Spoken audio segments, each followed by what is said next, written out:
भाऊ येतोय आणि आमच्या वकिलीणबाई येत आहेत. त्यांची वाट बघायची आहे का सुरू करायचं?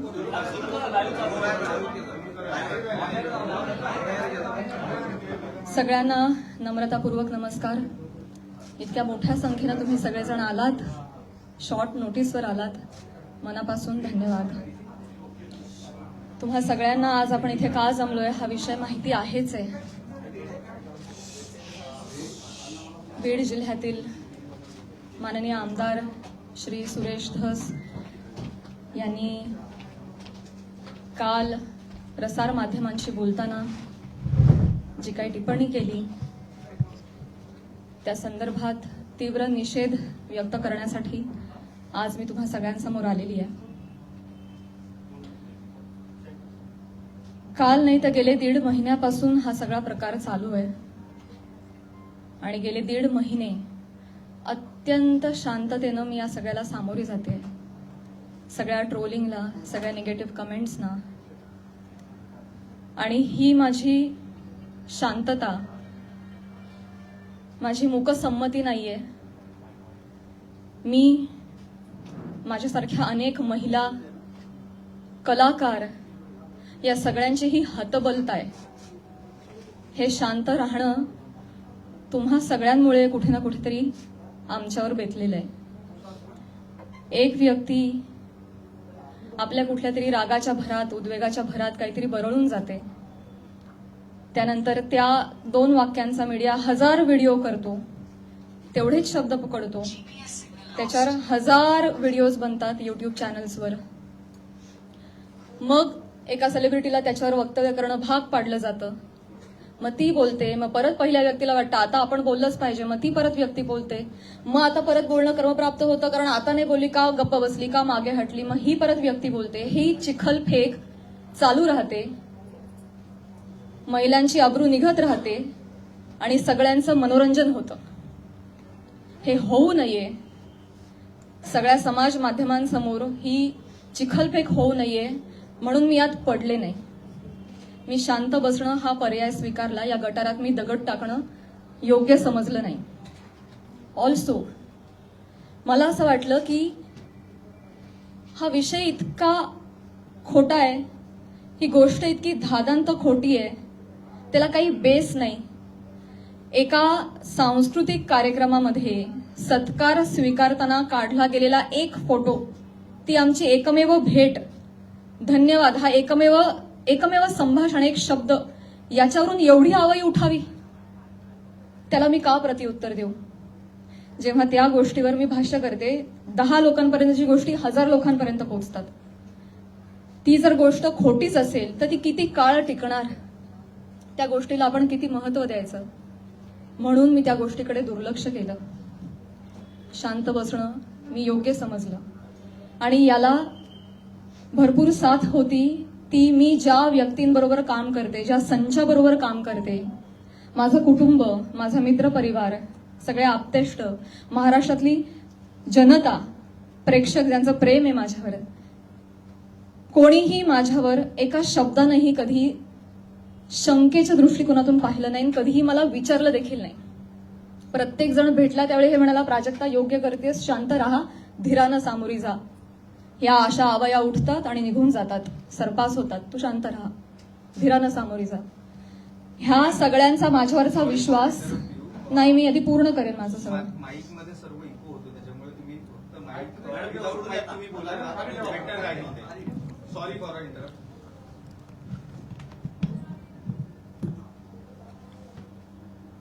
तर ह्या सगळ्या ज्या आवया असतात, जशा निघतात तशाच निघून जातात.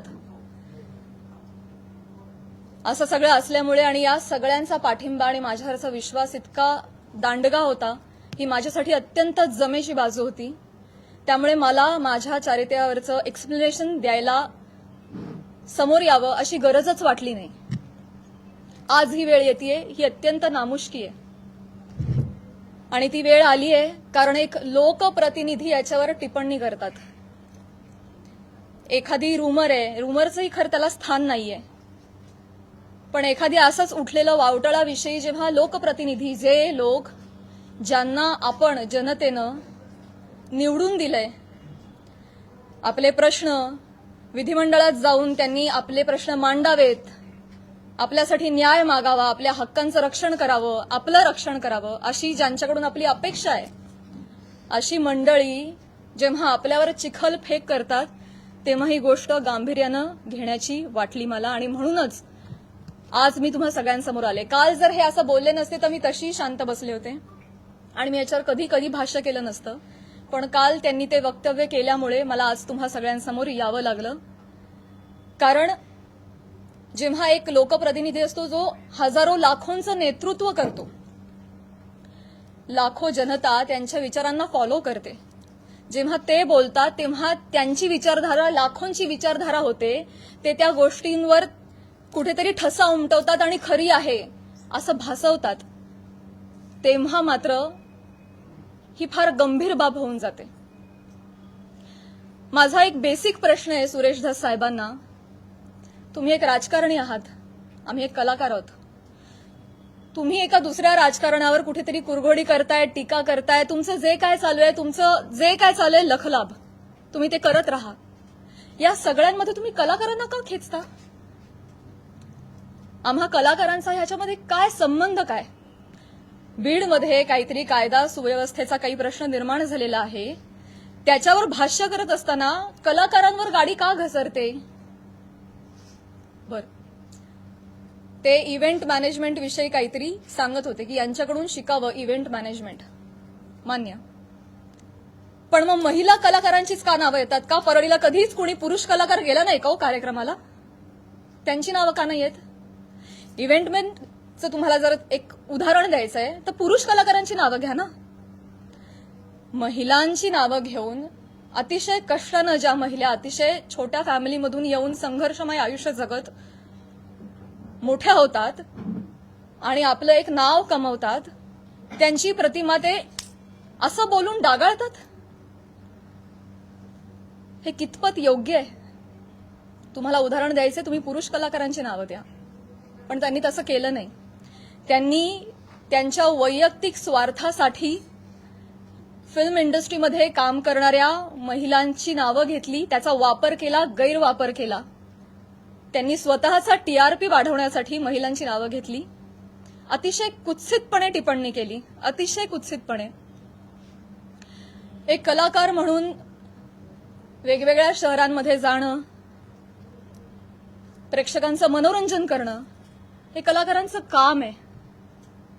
आणि फक्त परळी नाही, महाराष्ट्राच्या कानाकोपऱ्यात जाऊन मी याही आधी कार्यक्रम केलेले आणि यापुढेही करत राहणार. आणि सगळेच कलाकार करतात.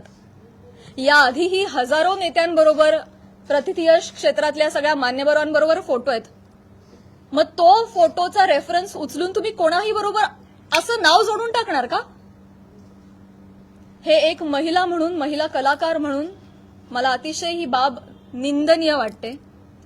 महाराष्ट्रातल्या राजकारण्यांना हे कृत्य शोभत नाही. बरं, ते जे बोललेत ते इतकं कुत्सित आहे. अच्छा, त्या पण येतात का परळीला? अच्छा. कोणाला जर नवा चित्रपट वगैरे करायचा असेल तर परळी पॅटर्न अवलंबावा. त्यांचा जे काय जवळचा पत्ता वगैरे काय म्हणायचंय काय तुम्हाला?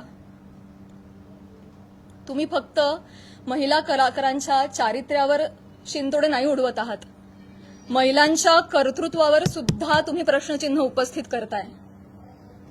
का? कुठल्याही पुरुषाच्या किंवा राजकारण्याच्या कुबड्यांशिवाय एखादी महिला स्वकर्तृत्वावर यशस्वी होऊ शकत नाही का? कष्टांनी आणि मेहनतीनं एखादा माणूस मोठा होतो, याच्यावर तुमचा विश्वास का नाही बसत? ही अशी टिप्पणी करून तुम्ही माझी नाही, आम्हा महिलांची नाही, स्वतःची मानसिकता दाखवताय असं मला वाटतं. आणि ही अतिशय खेदजनक बाब आहे. मला पाणी आणि टिश्यू द्या.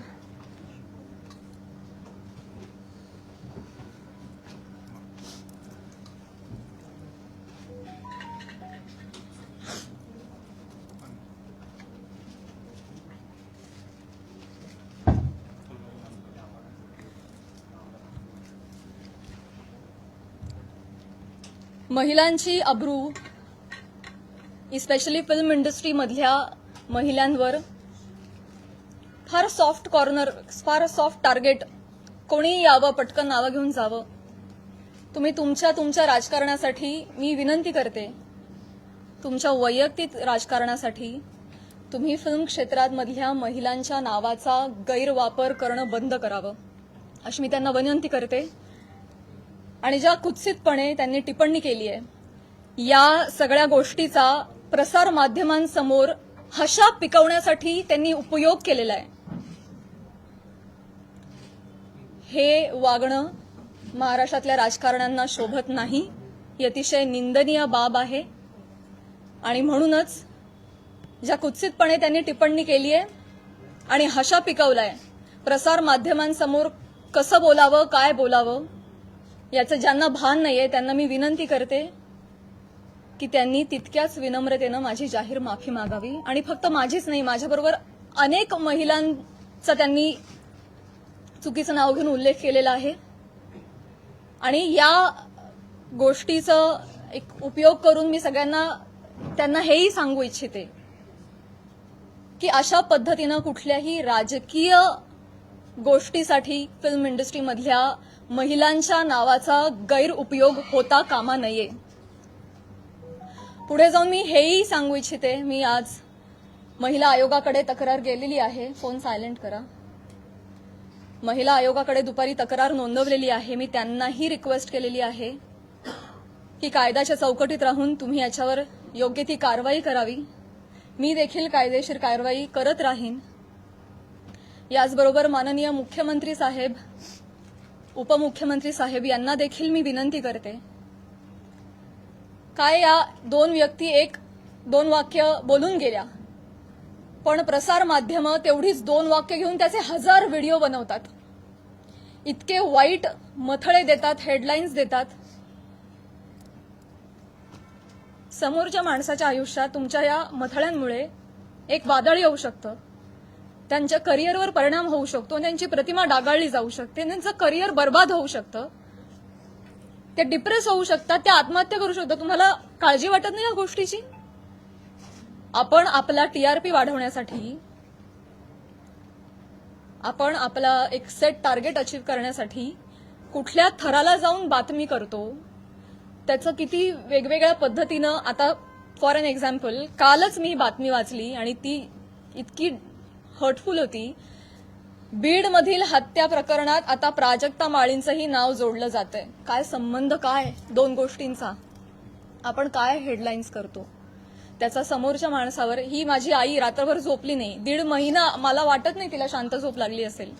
एक कमेंट नाही जी यांनी वाचली नाही. हा माझा भाऊ, यांनी सोशल मीडिया बंद करून टाकला, सगळे अकाउंट्स डिलीट केले.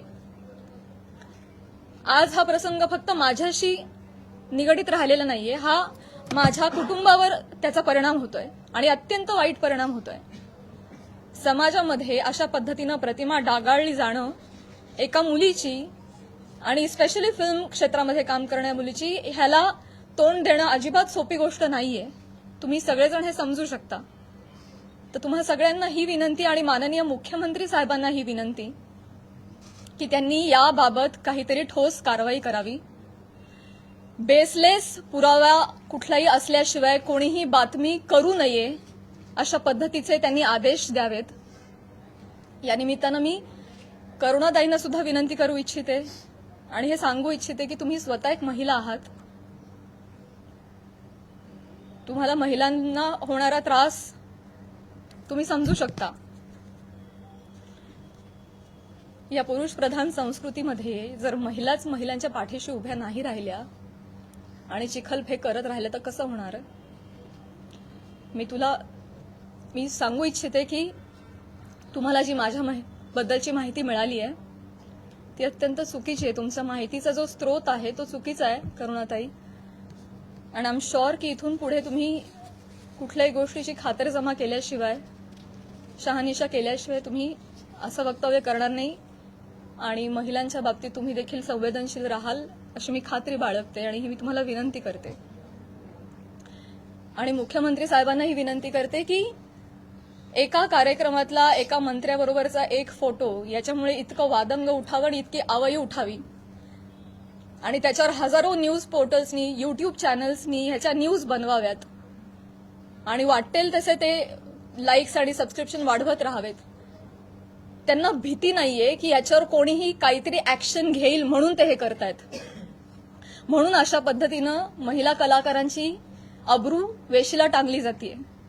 तर याबाबत काहीतरी कडक कारवाई त्यांनी केली पाहिजे.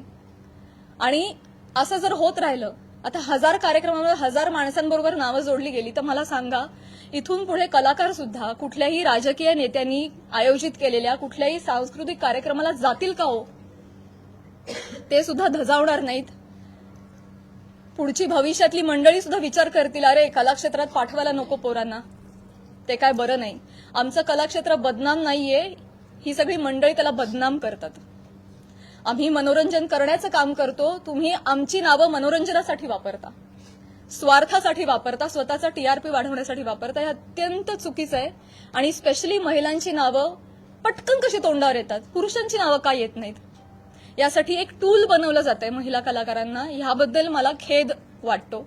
आणि मी पुन्हा एकदा सांगेन की मुख्यमंत्र्यांना विनंती की तुम्ही याबाबत ठोस कारवाई करावी, आदेश द्यावेत. सुरेश धसांना मी विनंती केलेलीच आहे की त्यांनी जाहीर माफी मागावी.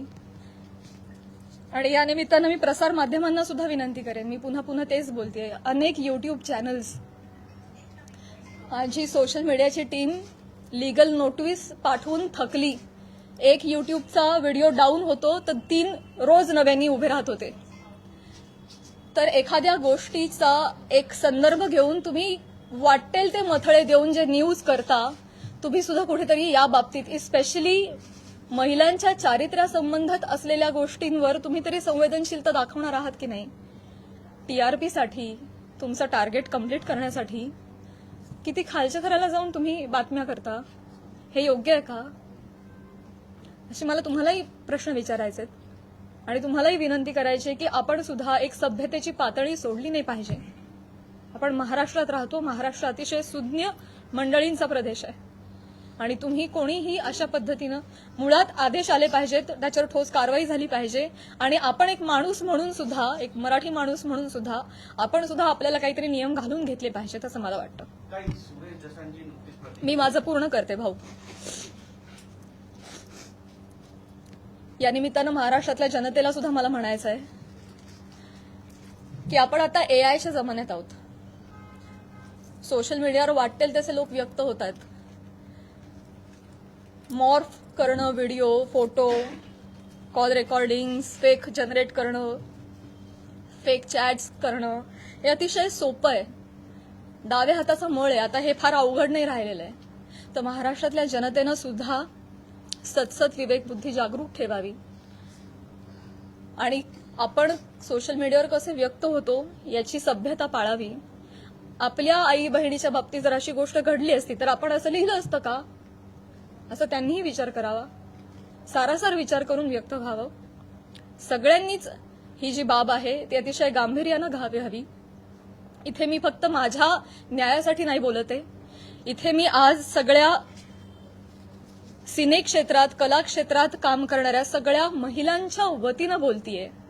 आज त्यांचं प्रतिनिधित्व करते असं मी म्हणेन की समाजामध्ये उजळ माथ्यानं जगण्यासाठी आम्हाला एक फ्रीडम असलं पाहिजे, एक मान सन्मान ठेवला गेला पाहिजे. यासाठी तुम्ही सुद्धा ती डिग्निटी पाळणं गरजेचं आहे आणि तो मान सन्मान देणं गरजेचं आहे असं मला वाटतं. आणि तुम्ही ते कराल अशी मी आशा व्यक्त करते.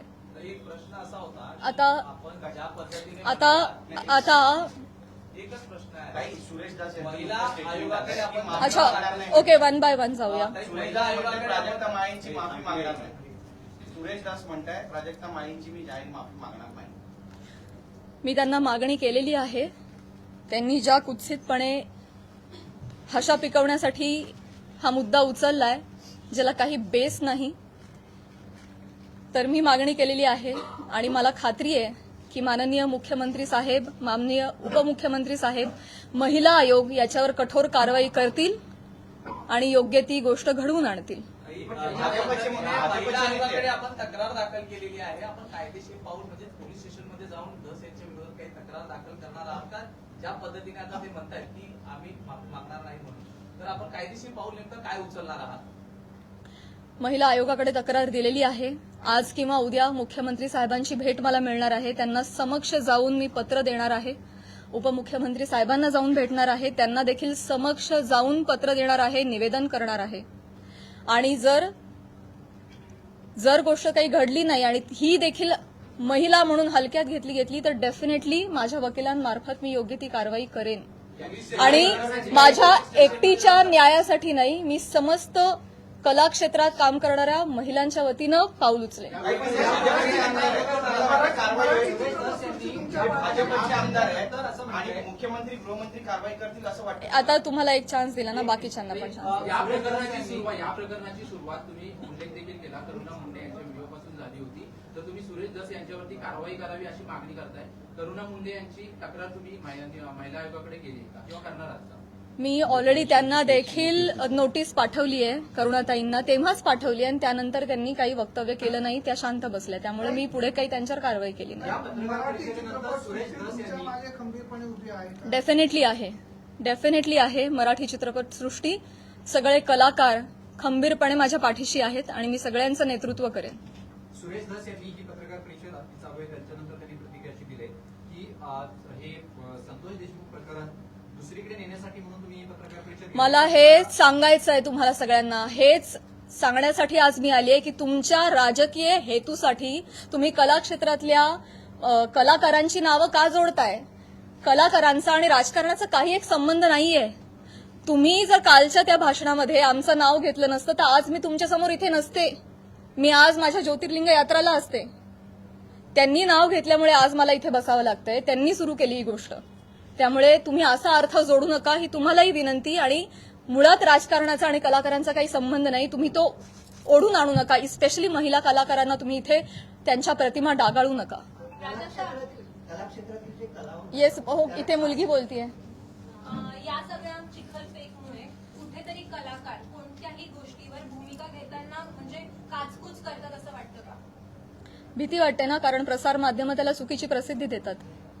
मग यामुळेच पुढे कधी म्हणूनच मुख्यमंत्र्यांना मी विनंती करणार आहे की जर कुठलाही पुरावा नसेल तर प्रसार माध्यमांनी स्पेशली युट्यूब चॅनल्सनी जर अशा काही बातम्या केल्या तर त्यांच्यावर कठोर कारवाई करावी. इनफॅक्ट तशा पद्धतीचे निर्देश त्यांनी आत्ताच जारी करावेत. सुरेश धसांनी फक्त माफी मागावी एवढंच तुमची मागणी आहे की कारण जरी त्यांनी माफी मागितली तरी त्यांच्यावर कारवाई करण्यात येईल अशी मागणी? मला आहे ना प्रॉब्लेम एक दोन व्यक्तींनी बोलण्याचा नाहीये.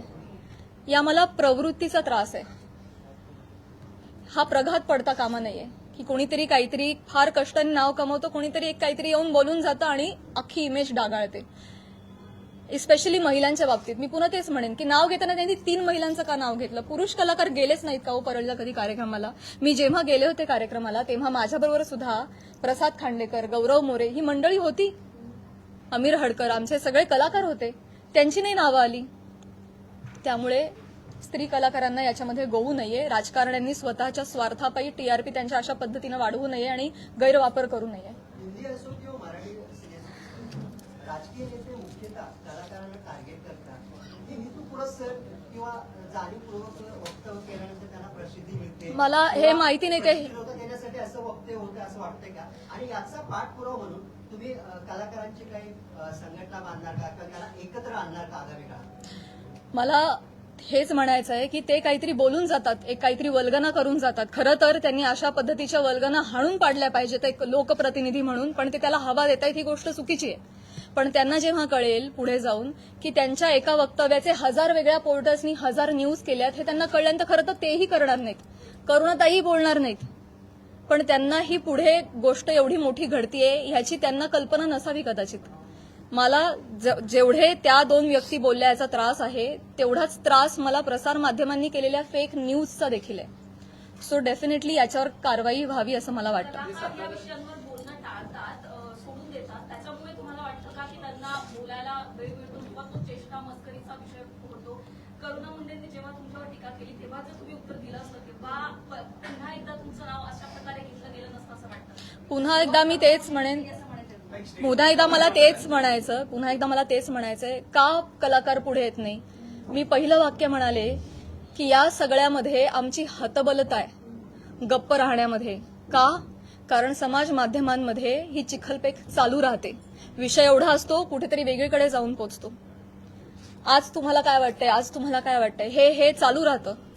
त्यामुळे कलाकार शक्यतो यामध्ये पडत नाहीत. आणि बरीच मंडळी, मी फक्त कलाक्षेत्र म्हणत नाही, बऱ्याच क्षेत्रांमधली मंडळी गप्प राहणं हा पर्याय निवडतात, कारण हे असं जाहीरपणे चिखलफेक होत राहते. म्हणूनच या संदर्भात जर काहीतरी रूल्स अँड रेग्युलेशन्स आले, कठोर नियम आले, की जर या गोष्टीमध्ये तथ्य सापडलं नाही, जर कुठला पुरावा सापडला नाही, तर त्यांच्यावर कायदेशीर कारवाई होईल त्या न्यूज पोर्टलवर किंवा युट्यूब चॅनलवर.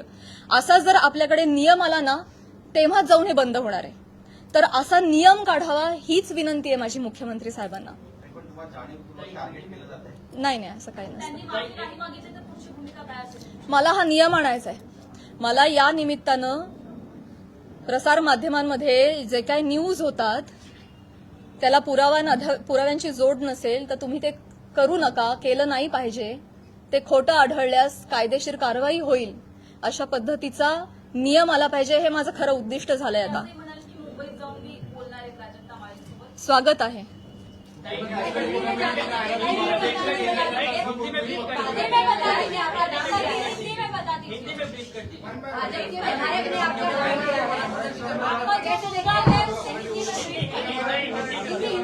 ओके. एका पत्रकाराला एकच देते. एका पत्रकाराला 4 वेळा संधी नाही मिळू शकणार. आपका नाम लिया है जिस पर आप आज मराठी उत्तर द्या ताई. थोड़ा एक्सप्लेन हो देना क्या बताएंगे इस पर? सगळ्यात शेवटी हिंदी बोलू, मराठी अजून 1-2 प्रश्न घेते. सगळ्यात तसं देखील म्हटलंय की तुम्ही एक प्रश्न विचारला ना, मी नाही विचारला. नक्की विचारला नाही. माईक खाली घ्या. त्यांनी असं देखील म्हटलंय की मी असं कोणतंही ऑब्जेक्शन घेण्यासारखं वक्तव्य बोललेलो नाही आणि माझ्यासाठी प्राजक्ता माळी हा विषय संपलेला आहे असं देखील वक्तव्य केलेलं आहे. काय सांगा? मी ते बघितलं नाही, परंतु अच्छा त्या पण आल्या का, येतात का परळीला? अहो परळीला नाही, सबंध महाराष्ट्रात फिरतो आम्ही, देशाबाहेरही कार्यक्रमाला जातो. परळी पॅटर्न, जवळचा पत्ता, तुम्हाला जर चित्रपट बनवायचा असेल तर परळी पॅटर्न म्हणजे म्हणायचं काय? हे डेफिनेटली अतिशय निंदनीय वाक्य आहेत, अतिशय डिरोगेटरी आहेत. यामागचा सूचित अर्थ कळू नये इतका महाराष्ट्र आणि मी दुधखुळी नाहीये. त्यांना जे आडून बोलायचं होतं हे सगळ्यांना कळतंय.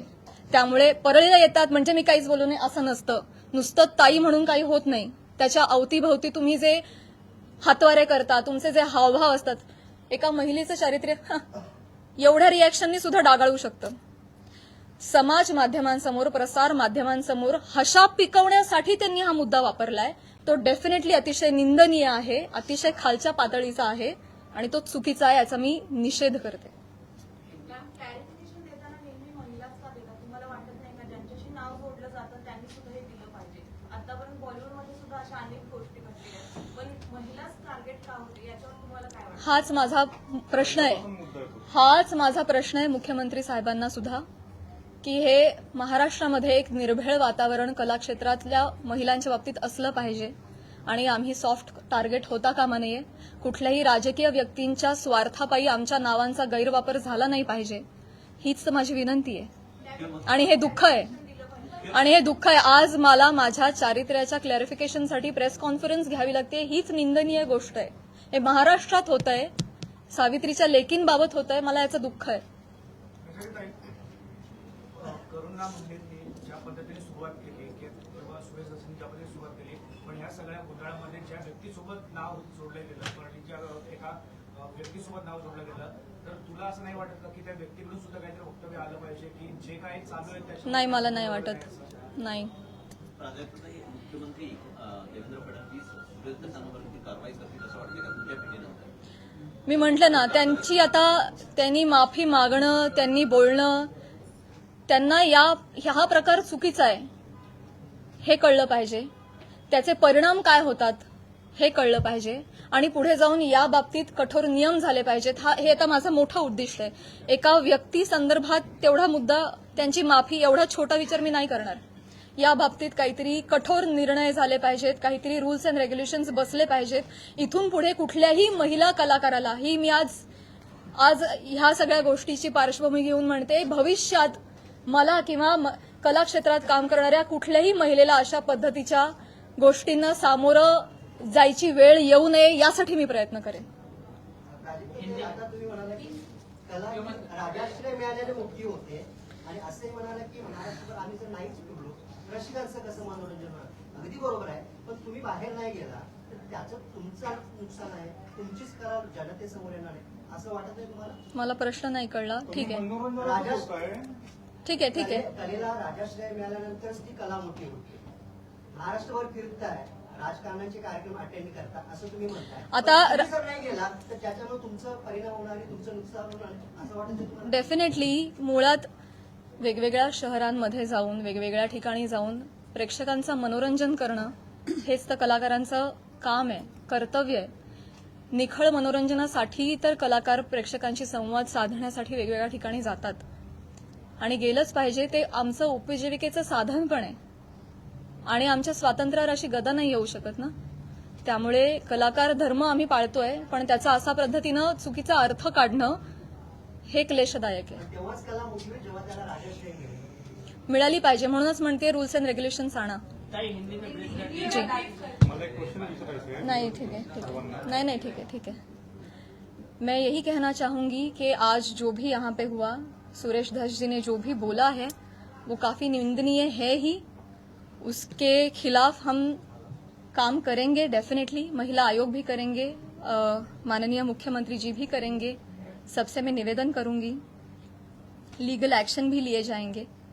लेकिन इसके परे जाके मैं ये रिक्वेस्ट करना चाहूंगी गवर्नमेंट से कि जो भी एक दो व्यक्ति कुछ बोल जाते हैं उसके बाद जो हजारों न्यूज़ चैनल्स, यूट्यूब चैनल्स जो ब्रेकिंग न्यूज़ बनाते हैं और फेक न्यूज़ बनाते हैं विदाउट एनी स्ट्रॉन्ग प्रूफ्स, उसके खिलाफ कुछ स्ट्रॉन्ग एक्शन ली जाए, उस पर कुछ रूल्स एंड रेगुलेशंस बनाए जाए. तब जाके ये सही मामले में एक व्यक्ति किसी को सॉरी बोल देता है और मामला खत्म हो जाता है. इतना छोटा ये नहीं होना चाहिए. इसके परे जाके हमारी गवर्नमेंट ने महिलाओं के हित के लिए उनके अगेंस्ट जो ये फेक न्यूज़ बनती है उसके खिलाफ उन्होंने कठोर रूल्स एंड रेगुलेशंस बनाने चाहिए. ये मेरी उनसे रिक्वेस्ट है.